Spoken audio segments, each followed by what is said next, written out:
नमस्कार दोस्तों, मैं विष्णु कुमार आप सभी का अपने YouTube चैनल के इस वीडियो पर हार्दिक स्वागत करता हूं। दोस्तों, आज के इस वीडियो में हम लोग नाव की चाल और धारा की चाल से संबंधित पार्ट 5 को कवर करने वाले हैं। दोस्तों, इस वीडियो के माध्यम से मैं आप लोगों को प्रश्न 20 से आगे के प्रश्नों को सोल्व करना सिखाऊंगा।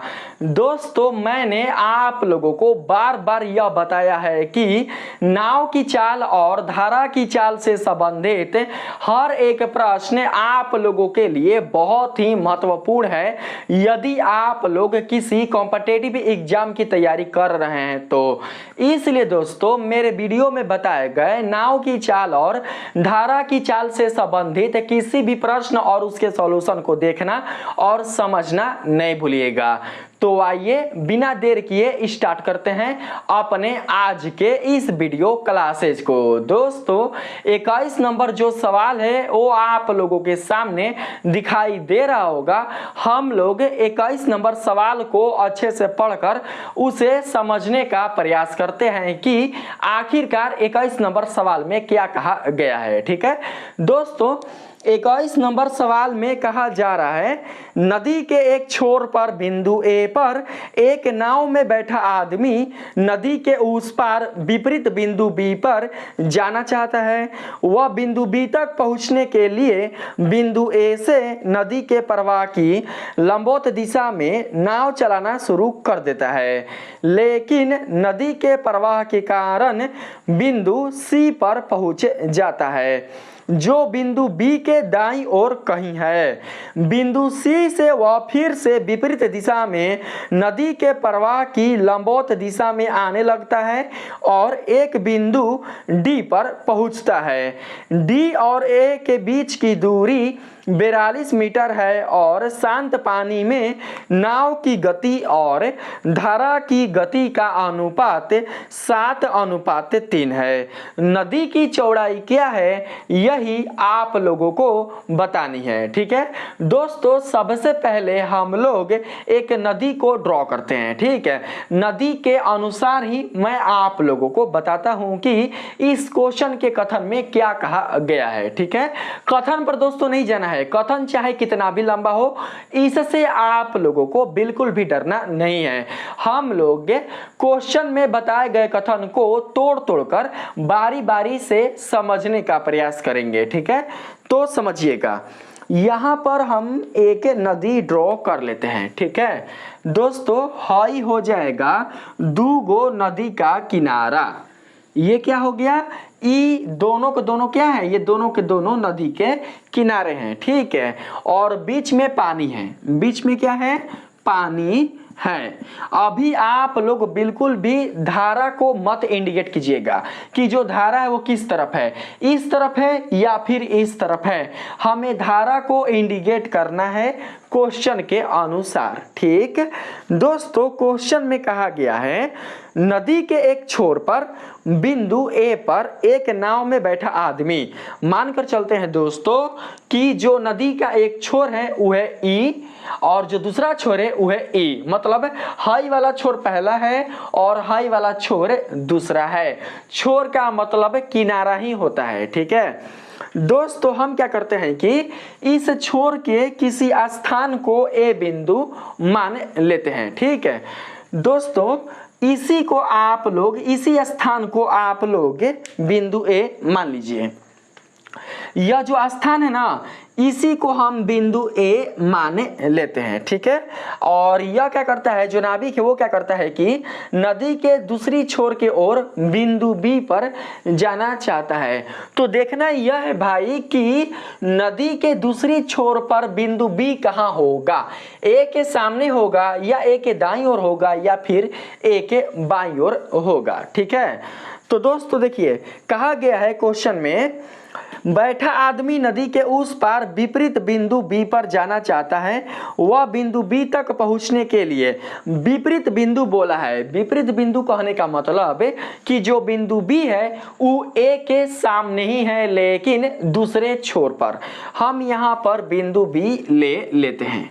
ठीक है, यहां पर हो जाएगा दोस्तों बिंदु बी। सारा चीजें समझ में आ रही है ना, हमने यहां पर बिंदु बी ले लिया, ठीक है। इस स्थान पर वह बिंदु बी तक पहुंचने के लिए बिंदु ए से नदी के प्रवाह की लंबवत दिशा में नाव चलाना शुरू कर देता है, लेकिन नदी के प्रवाह के कारण बिंदु सी पर पहुंच जाता है जो बिंदु बी के दाईं ओर कहीं है।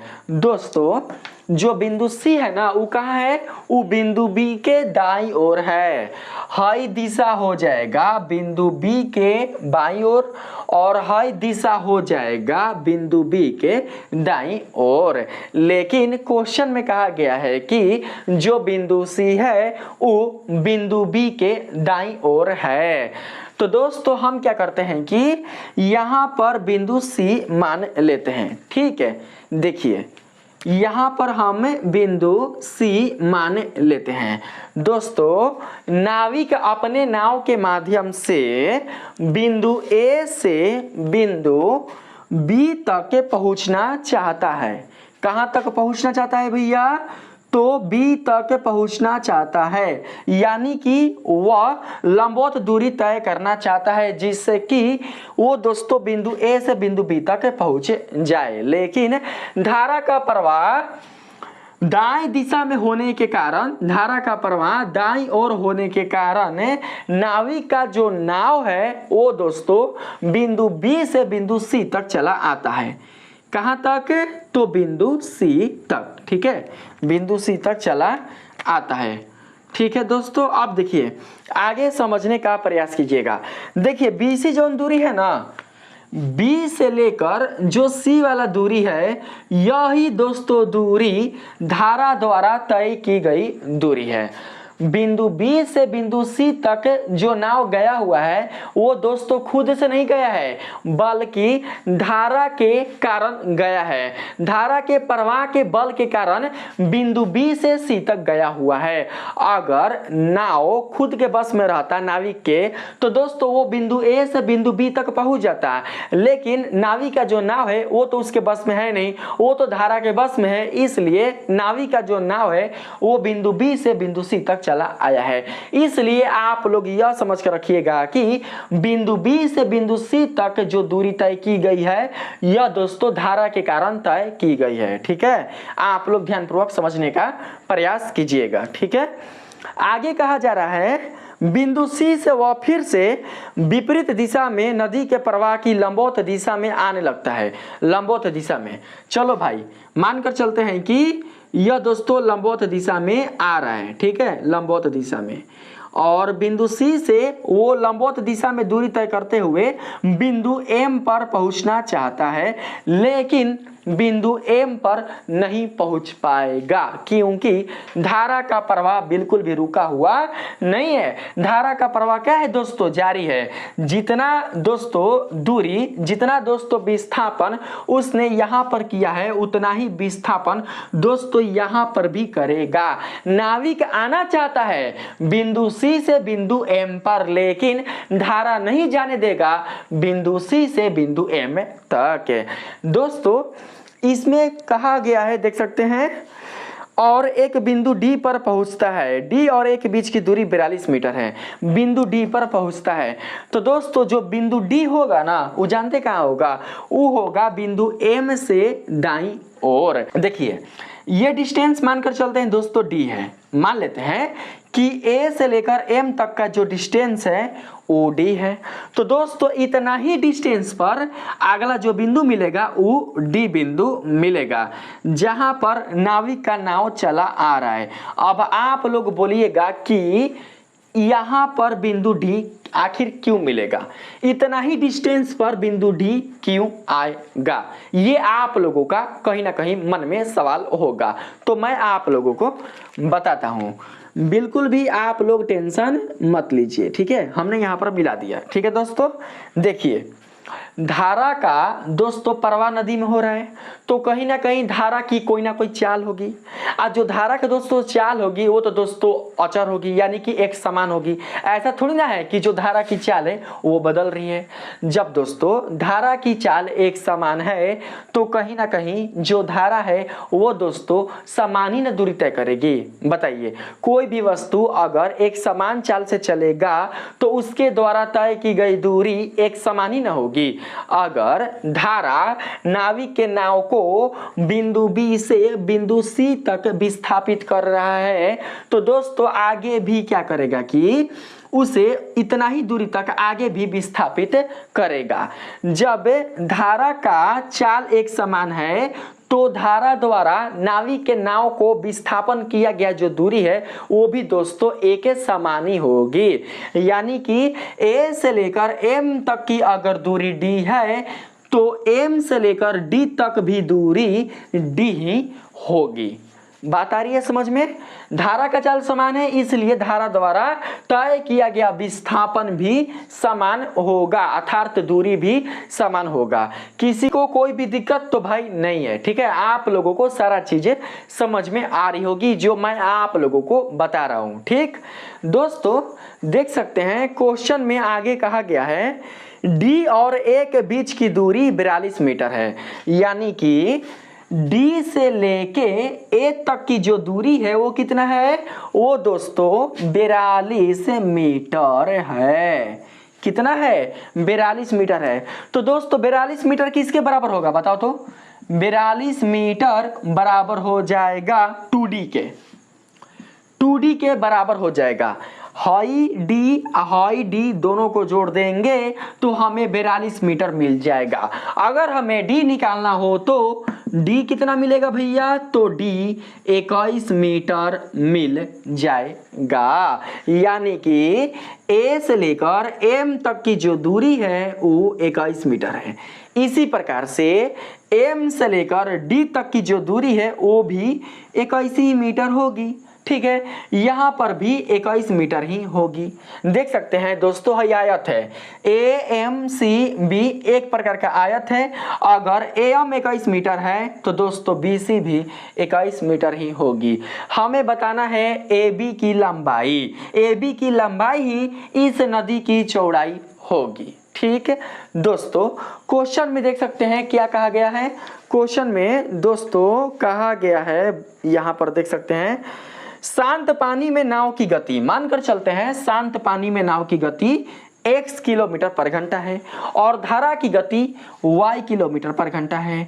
इनका अनुपात दिया हुआ है 7:3, यही दोस्तों दिया हुआ है। ठीक है दोस्तों, धारा के चाल द्वारा नाविक के नाव द्वारा तय की गई जो दूरी है वो है 21 मीटर। यानी कि 21 मीटर की दूरी जो तय की हुई है वो दोस्तों धारा के कारण तय की हुई है। इसलिए हम लोग यहाँ पर 3 यूनिट को देखिए, धारा का मान कितना दिया हुआ है? यहाँ पर धारा का मान 3 यूनिट दिया गया है। हम 3 यूनिट को ले लेंगे कितना भैया? तो 21 मीटर ले लेंगे, यानी कि 21 ले लेंगे। ठीक है, तो 1 यूनिट का मान कितना होगा? 1 यूनिट का मान कितना होगा? तो भैया 7 होगा। बस कुछ नहीं करना है, हम लोगों को दोस्तों क्या करना है कि 7 यूनिट का मान निकाल देना है। ये जो 7 यूनिट है यही दोस्तों शांत जल में नाव की चाल को व्यक्त कर रहा है। जो नाव है वो दोस्तों बिंदु ए से बिंदु बी तक दूरी तय किया हुआ है। अगर हम नाव द्वारा शांत जल में तय की गई दूरी को निकाल लेते हैं तो दोस्तों हमें पता चल जाएगा कि इस नदी की चौड़ाई कितनी है। ठीक है, तो दोस्तों आप लोग 7 यूनिट का मान निकाल लीजिए। 7 यूनिट बराबर हो जाएगा भैया कितना? 7 × 49। अरे भाई 1 यूनिट है 7 के बराबर, 7 यूनिट हो जाएगा 49 के बराबर। यानी कि नदी की चौड़ाई जो होगी वो होगी 49 मीटर। ठीक है, आंसर इसमें कौन हो सकता है? Option number C. Option number C ही इसका राइट आंसर हो जाएगा। मुझे उम्मीद है कि आप लोगों को बहुत ही अच्छी तरीके से समझ में आई होगी।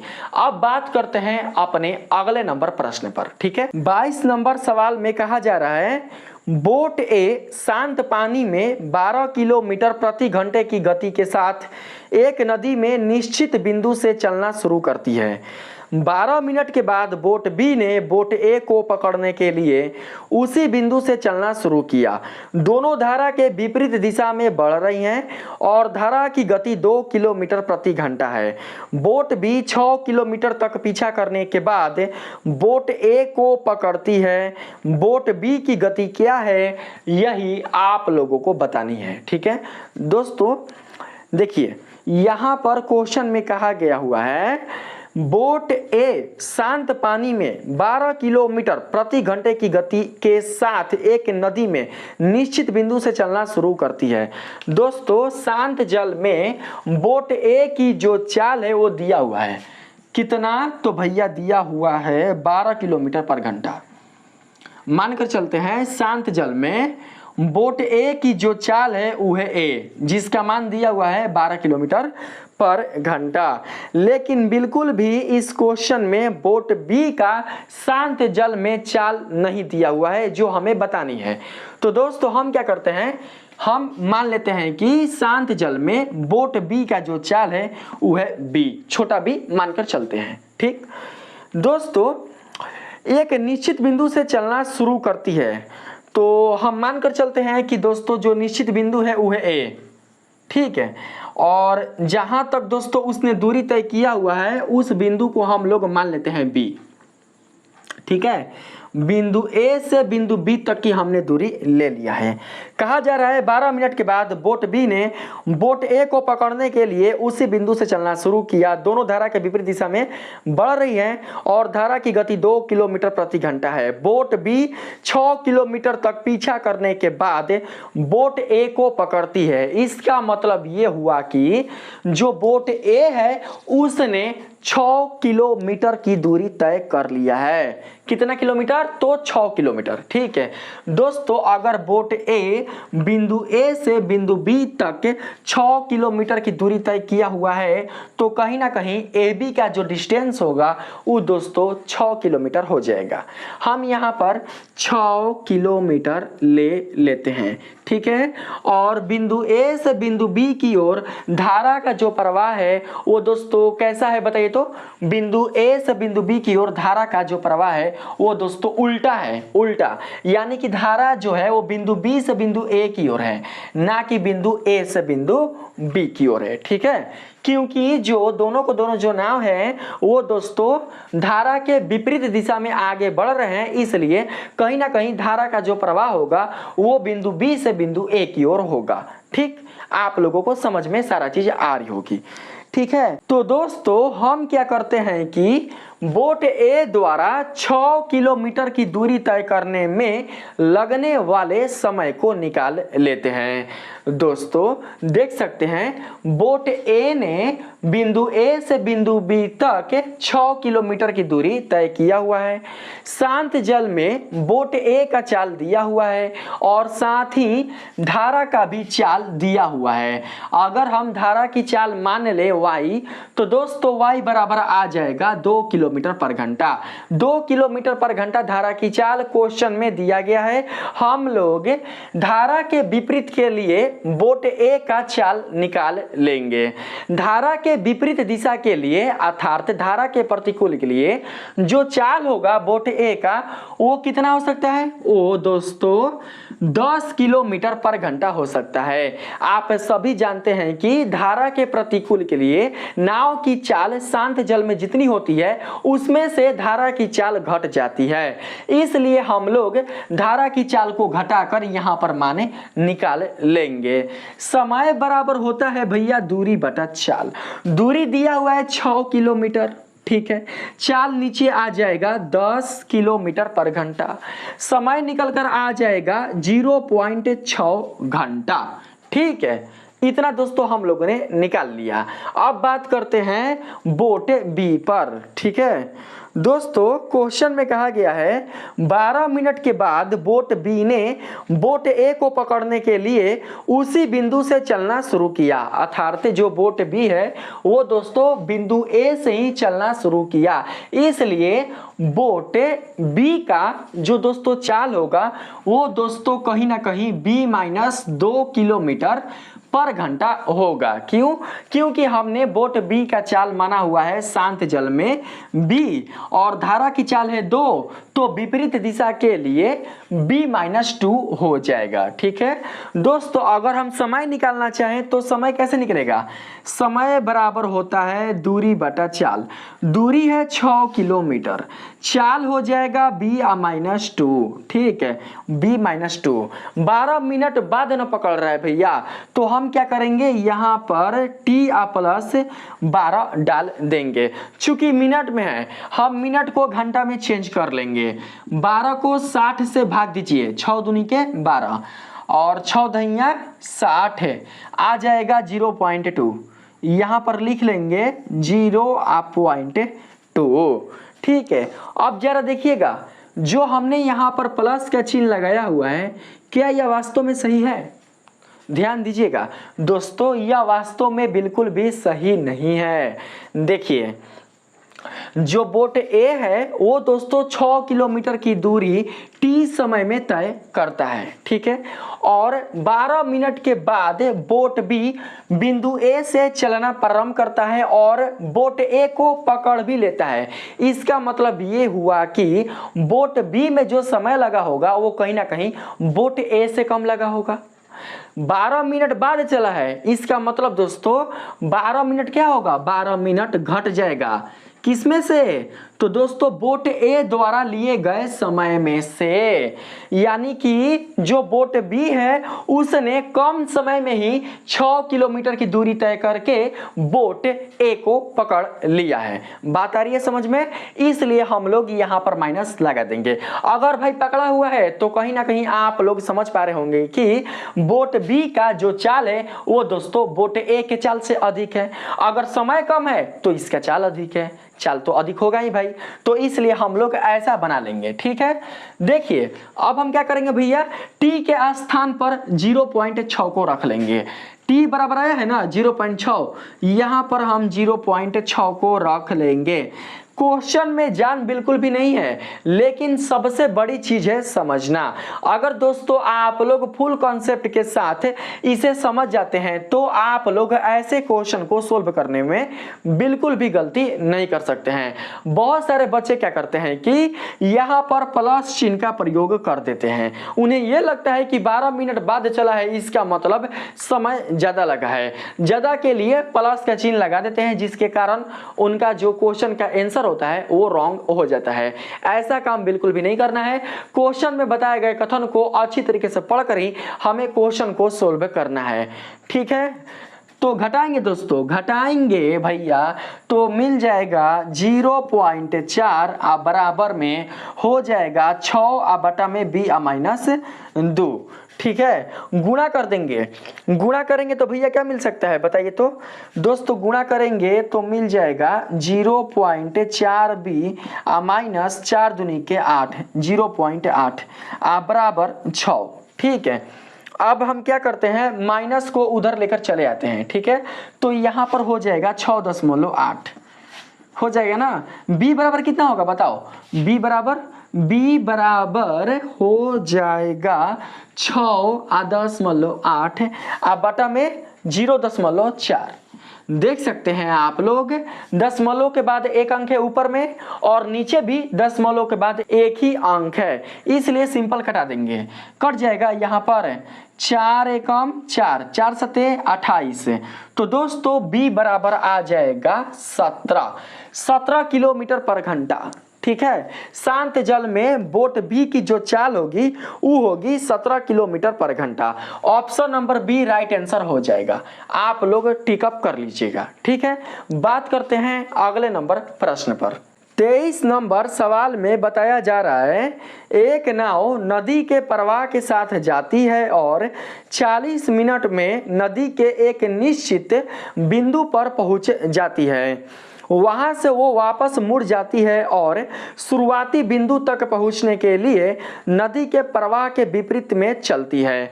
धारा की गति हर समय समान है और नाव की गति से 5 गुना कम है। नाव की गति कितने प्रतिशत बढ़ा दी जाए कि वापस ऊपर प्रारंभिक बिंदु की ओर पहुंचने में समान समय लगे। ठीक है दोस्तों, पहले आप लोग क्वेश्चन को ध्यानपूर्वक समझिए। ठीक है, देखिए इसमें बताया गया है एक नाव नदी के प्रवाह के साथ जाती है, यानी कि जिस तरफ धारा है ना उसी तरफ नाव जाती है, धारा के अनुकूल जाती है। ठीक है, और 40 मिनट में नदी के एक निश्चित बिंदु पर पहुंच जाती है।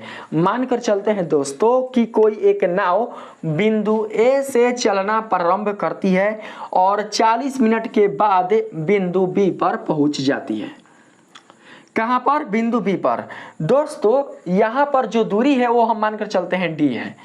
बिंदु ए से बिंदु बी तक की जो दूरी है वो हम डी मानकर चलते हैं। ठीक है, कहा जा रहा है इसमें धारा की गति हर समय समान है और नाव की गति से 5 गुना कम है। दोस्तों धारा की जो गति है वो हर समय समान है और नाव की गति से 5 गुना कम है। दोस्तों यहाँ पर हम लोग ये समझ सकते हैं कि जो नाव की गति है वो कहीं ना कहीं धारा की गति से 5 गुना है। ठीक है, अगर धारा की गति y है तो शांत जल में नाव की गति 5y हो जाएगी। समय दिया हुआ है 40 मिनट।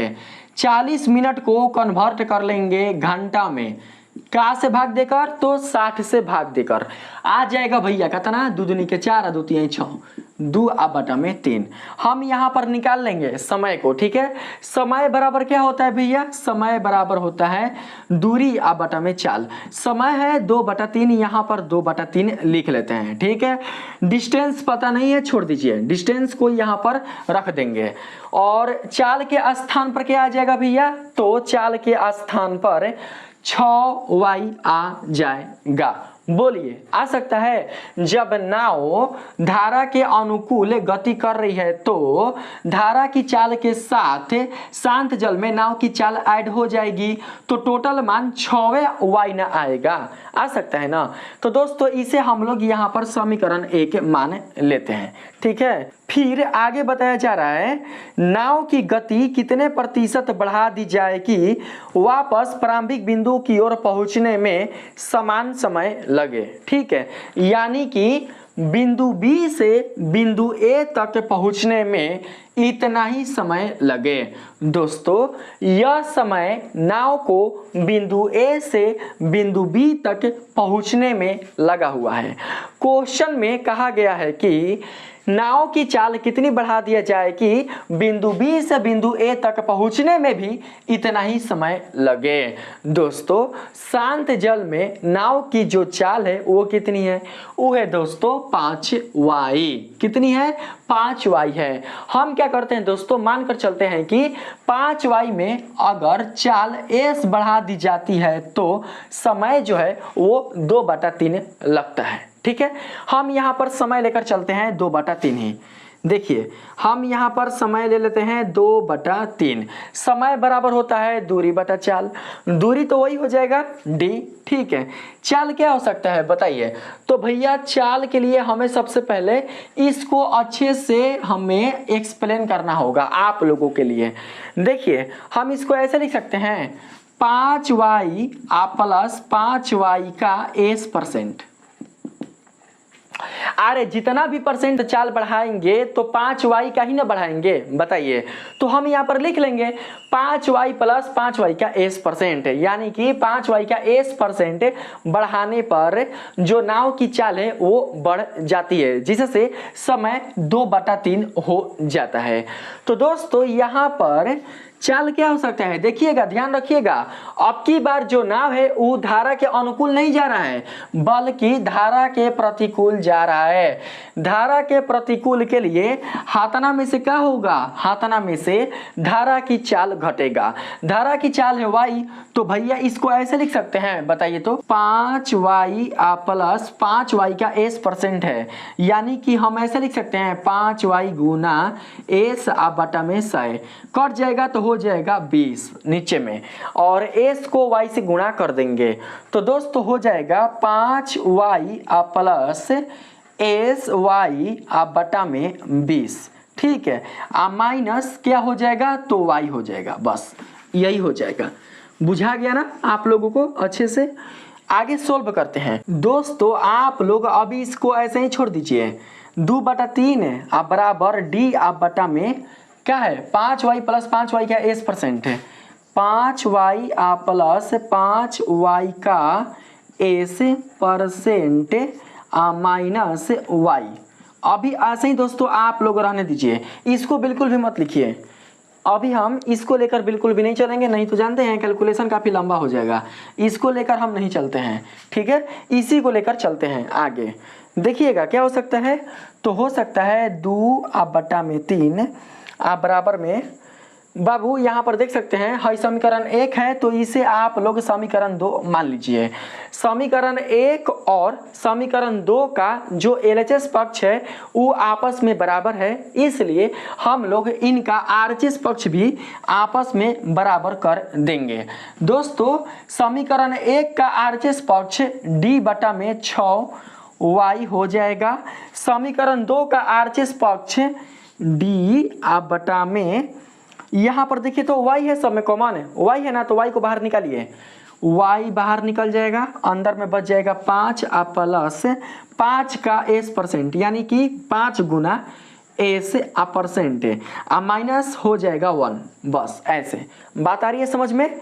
यहाँ पर y कैंसिल कर देंगे और ऊपर में हम d कैंसिल कर देंगे।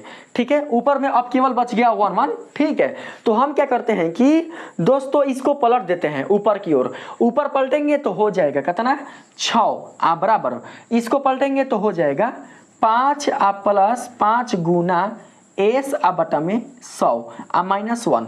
अब इसको ऐसे कर दीजिए, हम क्या करते हैं 100 को कटा देते हैं 20 से, चलो भाई कट गया, तो हमें क्या मिल सकता है, मिल सकता है 6 बराबर 5, ऐसे लिख सकते हैं 6 बराबर, दोस्तों है -1 है ना, इसको इधर लेकर चले आइए, 6 प्लस 1 बराबर में, यहाँ पर 20 5 कितना हो जाएगा तो 100, लसा निकालेंगे तो प्लस में है केवल बच गया s, बटा में क्या है तो दोस्तों 20 है। ठीक है, 20 हमने यहाँ पर 20 लिख लिया। 6 में कितना होगा तो 7 होगा, 20 को इधर भेज दीजिए, गुणा में आ जाएगा 7 गुने 20 बराबर 100 प्लस s। ठीक है, 7 दूनी के 14 140, कहीं पर जगह है नहीं है तो इसको मिटाकर लिख देते हैं 140, 100 इधर जाएगा, 100 इधर जाएगा तो -100 बराबर s, इसलिए s बराबर आ जाएगा 40% बढ़ानी पड़ेगी। ठीक है, अगर हम लोग नाव की चाल में 40% की वृद्धि कर दें तो नाव विपरीत दिशा के लिए इतना ही समय में बिंदु B से बिंदु A तक पहुंच जाएगी। ठीक है, बात आ रही है समझ में। तो दोस्तों इस क्वेश्चन का जो सॉल्यूशन है वो हो गया, इस क्वेश्चन का जो सही ऑप्शन होगा वो हो जाएगा ऑप्शन नंबर डी।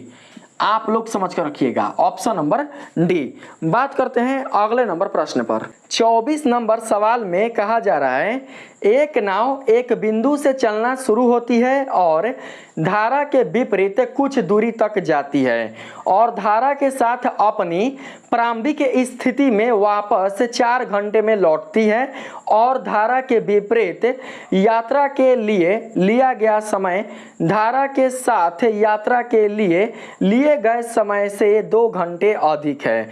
यदि शांत पानी में नाव की गति 4 किलोमीटर प्रति घंटा थी तो इसकी कुल दूरी कितनी थी, यही आप लोगों को बतानी है। ठीक है दोस्तों, एक नाव है जो कि एक बिंदु से चलना शुरू करती है धारा के विपरीत। ठीक है, मानकर चलते हैं कि यह एक बिंदु है। ठीक है, यह एक बिंदु कौन है तो ए है।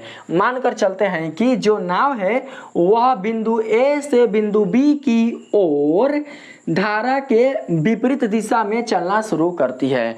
दोस्तों मानकर चलते हैं बिंदु ए से बिंदु बी तक की जो दूरी है वो है डी। ठीक है, बिंदु ए से बिंदु बी तक की जो दूरी है वो है डी।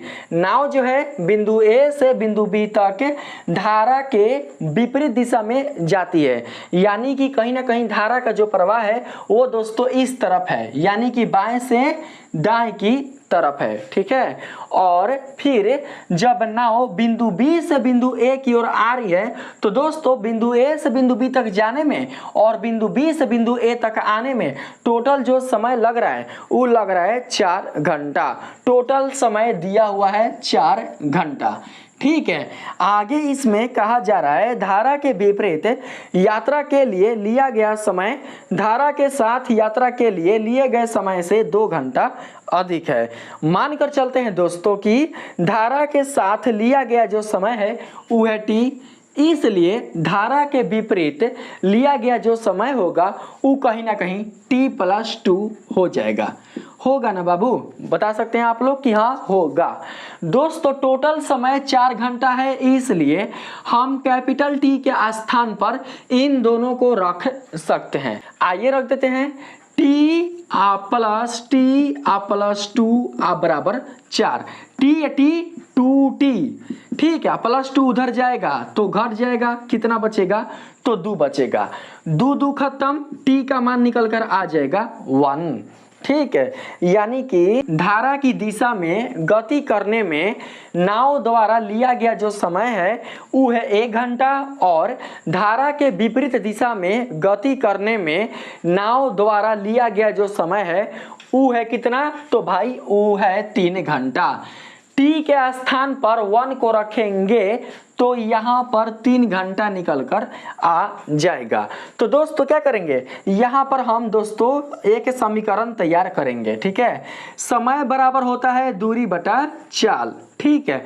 हम लोग चाल लेकर चलेंगे किस ओर, तो भैया हम लोग चाल लेकर चलेंगे धारा के अनुकूल की ओर, क्योंकि हमने यहाँ पर टी लिया हुआ है। दोस्तों यहाँ पर शांत जल में नाव की चाल दिया हुआ है, क्वेश्चन में कितना दिया हुआ है भाई, देख सकते हैं आप लोग, दिया हुआ है 4 किलोमीटर पर घंटा। हम यहाँ पर 4 ले सकते हैं और अनुकूल है तो लिख सकते हैं +y, जहाँ y धारा की चाल को व्यक्त करता है। दोस्तों इसको हम ऐसे लिख सकते हैं, t के स्थान पर 1 हो जाएगा, 1 को इससे गुणा करेंगे तो आ जाएगा 4 +y बराबर में d, ठीक है। तो y बराबर क्या हो सकता है, y बराबर हो सकता है d-4। हमें y को विलुप्त करना है और d के मान को बताना है, इसलिए y बराबर कर लेंगे, ई हो जाएगा समीकरण 1, ठीक है। इसी प्रकार से हम लोग अगला समीकरण तैयार करेंगे, किसके लिए, तो धारा के विपरीत के लिए। आपने अभी जाना धारा के विपरीत के लिए नाव द्वारा लिया गया जो समय है वो है 3 घंटा, इसलिए यहाँ पर आ जाएगा 3, बराबर में दूरी वही हो जाएगा d, बटा में धारा के विपरीत है तो क्या होगा, 4 में से y घटेगा, यानी कि धारा की चाल घटेगा, ठीक है। गुणा करेंगे तो 4×12 -3y हो जाएगा, बराबर में d हो जाएगा। तो दोस्तों यहाँ पर लिख सकते हैं हम लोग, यहाँ पर अगर हम लिखना चाहें तो हो सकता है कितना, तो भैया y बराबर हो जाएगा -3y उधर जाएगा तो 12 - d, बटा में जो 3 है वो नीचे चला आएगा, इधर नीचे चला आएगा, ठीक है। देख सकते हैं समीकरण 1 और समीकरण 2 में इनके LHS का मान आपस में बराबर है, इसलिए इनके RHS वाले मान आपस में बराबर हो जाएंगे। तो दोस्तों आपस में बराबर हो जाएंगे तो हम ऐसे लिख सकते हैं, बताइए, लिख सकते हैं d-4 बराबर में 12 - d बटा में 3 को इधर लेकर जाएंगे तो e हो जाएगा 3d और e हो जाएगा 12, नीचे से 3 खत्म, ठीक है। -12 को इधर भेज देंगे, ठीक है। तो दोस्तों -12 इधर जाएगा तो हो जाएगा 24, क्योंकि पहले से एक +12 है, -d इधर आएगा तो हो जाएगा +4d, बराबर लिख सकते हैं 24 कट जाएगा 4 से, इसलिए d बराबर आ जाएगा 6, ठीक है। दोस्तों टोटल दूरी पूछा है तो टोटल दूरी कितना हो सकता है बताइए, तो देखिए जब नाव बिंदु A से बिंदु B तक के 6 किलोमीटर जाएगा और फिर बिंदु बी से बिंदु ए तक 6 किलोमीटर आएगा, तो टोटल दूरी कितना हो गया? टोटल दूरी 12 किलोमीटर हो गया। इसलिए इस क्वेश्चन का जो सही आंसर होगा वो हो जाएगा 12 किलोमीटर। ठीक है, यानी कि ऑप्शन नंबर बी इस क्वेश्चन का राइट आंसर हो जाएगा। तो दोस्तों मुझे उम्मीद है कि आप लोगों को इन प्रश्नों का सॉल्यूशन काफी अच्छी तरीके से समझ में आई होगी। तो दोस्तों अगर आप लोगों को मेरा ये वीडियो पसंद आया है तो प्लीज आप लोग मेरे इस वीडियो को लाइक कीजिएगा, सब्सक्राइब कीजिएगा और पसंद आए तो अपने दोस्तों में भी शेयर कीजिएगा। मिलते हैं फिर से एक नए वीडियो के साथ, तब तक के लिए धन्यवाद।